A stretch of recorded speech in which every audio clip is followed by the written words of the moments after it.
ভারতবর্ষের ইতিহাসের পাতায় যে নামগুলো স্বর্ণাক্ষরে লেখা আছে তার মধ্যে আগ্রা ফোর্ট বা আগ্রার দুর্গ অন্যতম। প্রায় 450 বছরের পুরনো এই দুর্গটি কেবল ইটের দেওয়াল নয়, বরং এটি ভারতের ক্ষমতা বদলের এক জীবন্ত সাক্ষী। লোদি বংশের হাত ধরে এর যাত্রা শুরু হলেও পরবর্তীতে মুঘল, মারাঠা, ইংরেজ এবং সবশেষে স্বাধীন ভারতের পতাকা তলে এটি স্থান পায়। আজ আমরা এই দুর্গের প্রতিটি কোণায় লুকিয়ে থাকা সেই সব রহস্য জানব যা হয়তো আগে আপনি কখনো শোনেননি।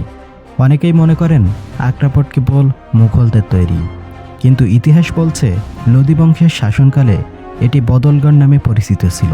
তবে তখন এটি আজকের মতো এত বিশাল বা পাথুরে ছিল না। 1526 সালে পানিপথের প্রথম যুদ্ধে ইব্রাহিম লোদিকে পরাজিত করে বাবর যখন এই দুর্গ দখল করেন, তখন তার প্রতিরক্ষা ব্যবস্থা খুব একটা মজবুত ছিল না। আসল পরিবর্তন আসে সম্রাট আকবরের হাত ধরে। 1565 সালে তিনি এই দুর্গের আমূল পরিবর্তনের কাজ শুরু করেন। প্রায় 4000 দক্ষ শ্রমিক দিনরাত এক করে দীর্ঘ 8 বছর কঠোর পরিশ্রমের পর বর্তমানের এই বিশাল আগ্রা দুর্গ গড়ে তোলেন।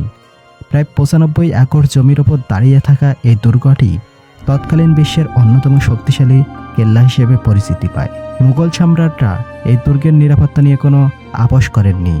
দুর্গের দেয়ালগুলো আকাশ ছোঁয়া, উঁচু এবং চওড়া করা হয়েছিল, শত্রুপক্ষ যাতে কোনোভাবেই ভিতরে প্রবেশ করতে না পারে। সেজন্য এখানে বিশেষ কিছু ডেথ ট্র্যাপ বা মরণফাঁদ তৈরি করা হয়েছিল। গরম তেলের নালা, দেওয়ালের গায়ে ছোট্ট ছোট্ট ছিদ্র ও নালা ছিল। যদি শত্রুরা দেওয়াল বেয়ে ওপরে ওঠার চেষ্টা করত, তবে তার ওপর থেকে ফুটান্ত গরম তেল বা জল তাদের ওপর ঢেলে দেওয়া হতো।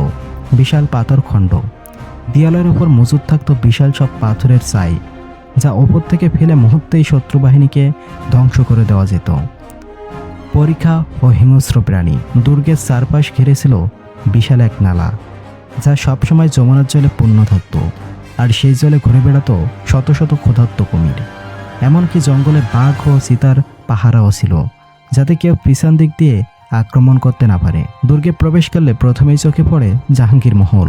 এটি সম্রাট আকবর ও তার প্রিয় পুত্র জাহাঙ্গীরের জন্য তৈরি করেছিলেন। এই মহলের সামনে রাখা আছে একটি বিশালাকার পাথরের পাত্র। অবাক করার বিষয় হলো, এটি কোনো জোড়া লাগানো পাথর নয়, বরং একটি মাত্র আস্ত পাথর কেটে তৈরি হয়েছে, যেখানে জাহাঙ্গীরকে ছোটবেলায় শান করানো হতো। তৎকালীন স্থপতিরা বিজ্ঞানকে কতটা নিপুণভাবে ব্যবহার করেছিলেন তার প্রমাণ মেলে এখানকার ঘরগুলোতে। দুর্গের প্রতিটি ঘরের দেওয়াল ছিল ফাঁপা। যমুনা নদী থেকে চামড়ার ব্যাগে করে জল এনে ঢেলে দেওয়া হতো। ঘরগুলোর ওপরে রাখা ছিল বিশাল পাত্রে।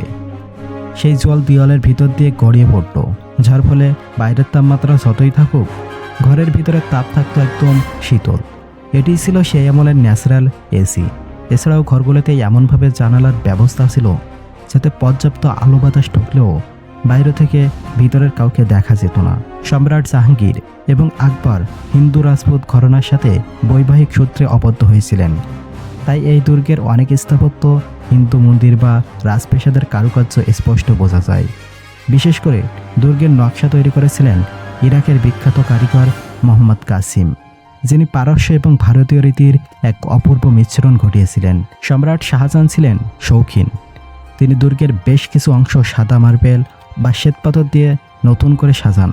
তিনি তার 2 কন্যা জাহানারা ও রোশানারার জন্য তৈরি করেছিলেন পালকি মহল। এই মহলের ওপরের অংশটি একসময় খাঁটি সোনা দিয়ে মোড়ানো ছিল, যা পরবর্তীতে ইংরেজরা দখল করার পর খুলে নিয়ে যায়। আগ্রা ফোর্টের সবচেয়ে সুন্দর এবং আবেগপূর্ণ অংশ হলো খাস মহল।